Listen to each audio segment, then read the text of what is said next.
Dans un précédent Retro & Magic, nous avions présenté les différents épisodes de la série Dungeon Master. Aujourd'hui, nous allons parler des clones et héritiers de ce dungeon RPG légendaire.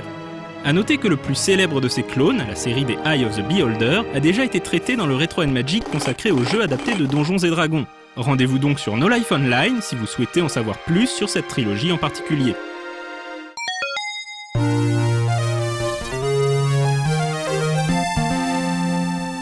En 1989, l'éditeur anglais Imageworks, la branche jeux vidéo de Mirrorsoft, sort l'ambitieux Blood Witch.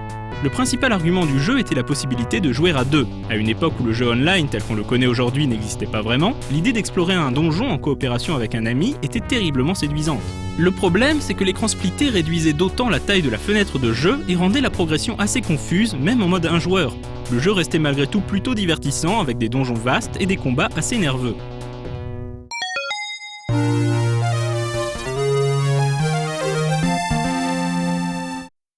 En 1990, l'éditeur Mindscape sort sur Amiga puis sur Atari ST Captive, un clone de Dungeon Master à l'ambiance cyberpunk, certainement le plus réussi sur ordinateur 16 bits. Enfermé au fond d'une cellule perdue sur une planète inconnue, le héros amnésique découvre une mallette contenant une console de contrôle qui lui permet de diriger un groupe de 4 robots. Depuis son cachot, il fera voyager et combattre sa petite équipe de robots de planète en planète pour parvenir enfin à se libérer de sa prison. Captive innove et va très loin dans le détail avec une interface de jeu profonde et complexe, des dommages localisés et des possibilités très avancées de boost et de customisation des robots. Il est même possible d'envoyer des drones pour explorer certains couloirs en toute sécurité.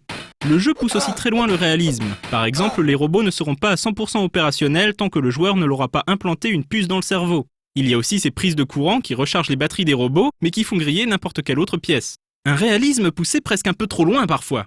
C'est quand même assez traumatisant de se faire taper dans le dos par un monstre errant alors qu'on est en train d'acheter des items dans une boutique. On finit par faire ses courses à toute vitesse, la peur au ventre. Captive aura suffisamment de succès pour qu'une suite, nommée Liberation, sorte 4 ans plus tard sur Amiga et Amiga CD32. Les déplacements seront encore gérés en case par case, mais les graphismes sont maintenant en 3D mappés, offrant plus de fluidité dans les déplacements.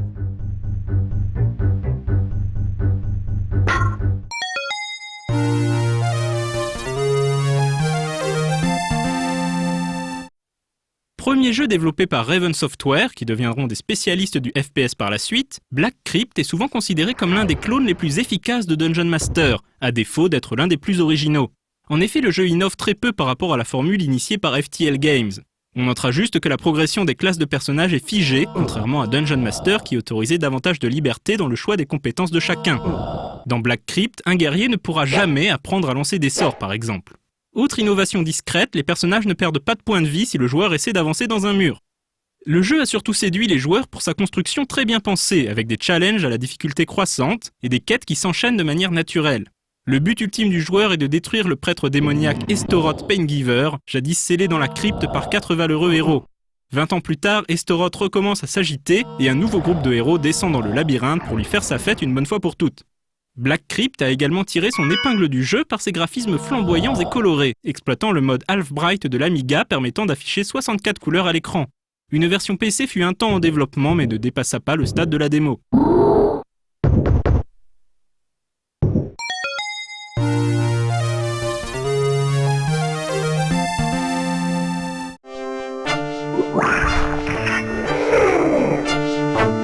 Voilà un jeu basé sur Donjons et Dragons que l'on avait oublié dans le Retro & Magic dédié à cette licence, et certainement pas le seul vu le foisonnement d'adaptations vidéoludiques du célèbre jeu de rôle papier. Dungeon Hack peut être décrit comme le croisement entre un roguelike et Dungeon Master, le tout dans l'univers des Royaumes oubliés et avec le moteur graphique de Eye of the Beholder 3 et les règles de la deuxième édition d'Advanced Dungeons & Dragons.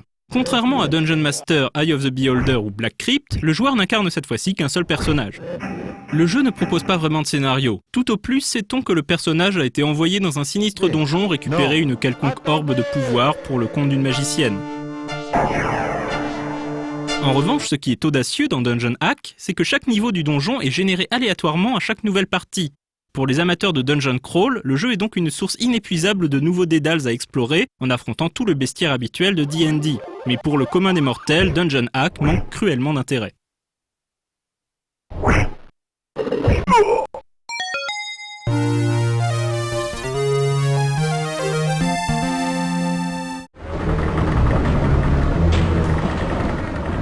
Avec Anvil of Dawn, les développeurs de Dreamforge, ceux-là même à l'origine de Dungeon Hack, prouvent qu'ils sont plus que capables de réaliser un RPG captivant et innovant, bénéficiant de graphismes parmi les plus fins vus dans un jeu de ce type. L'héritage de Dungeon Master y côtoie celui de la série Ultima Underworld, avec une touche de Might and Magic, le jeu étant produit par John Van Caneghem, créateur de cette autre série emblématique du RPG micro. Et le style graphique d'Anvil of Dawn n'est pas sans rappeler World of Xen. Dans Anvil of Dawn, on incarne un seul personnage choisi parmi 5 archétypes, allant du magicien au guerrier en passant par un homme lézard. Un seigneur de guerre a mis la main sur la forge des dieux, et désormais ces hordes invincibles surgies des terres de désolation marchent contre le royaume de Tempest de l'autre côté de la grande cicatrice. Le joueur est envoyé derrière les lignes ennemies avec pour mission de localiser la source du pouvoir du seigneur de guerre et la détruire, permettant aux armées de Tempest de briser la horde et remporter la victoire. Avec ses décors variés, ses phases en extérieur, ses puzzles bien retors, ses sorts spectaculaires, ses monstres joliment animés et sa musique obsédante, Anvil of Dawn est à classer non seulement parmi les meilleurs héritiers de Dungeon Master, mais également parmi les grands RPG tout court. Il s'agit d'une perle injustement tombée dans l'oubli.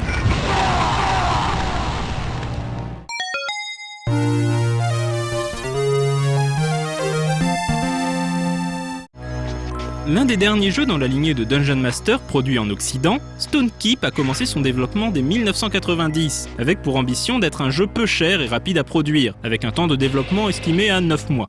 Mais l'ambition des développeurs grandit au fur et à mesure que le jeu prenait forme, entraînant un report constant du projet.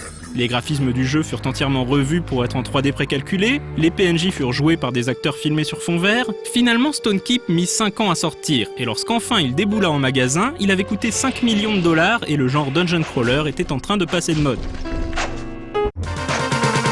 On y incarne Drake, un jeune homme vivant au château Stone Keep, ayant assisté à la destruction de la dite forteresse par le seigneur du mal, Kulkum.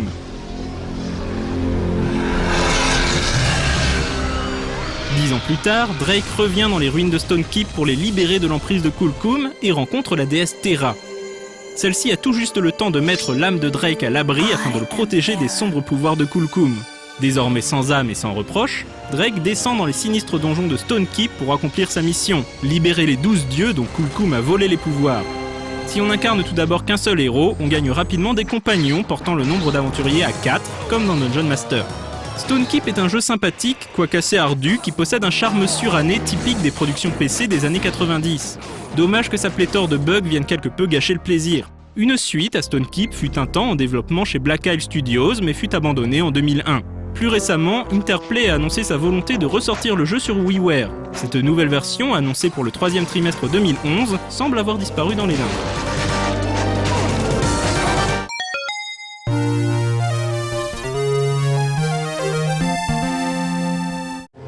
Ainsi se termine cette exploration des jeux ayant succédé à Dungeon Master.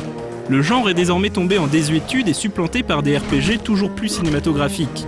Mais il a encore son bastion au Japon où de nouveaux titres continuent de voir le jour, comme la série des Etrian Odyssey sur DS ou récemment un nouveau Wizardry sur le PSN. En Europe, le studio finlandais Almost Human Games est au travail sur Legend of Grimrock, proposant le gameplay de Dungeon Master avec des graphismes d'aujourd'hui. Le Dungeon Crawler, vieux comme le RPG lui-même, n'a pas dit son dernier mot.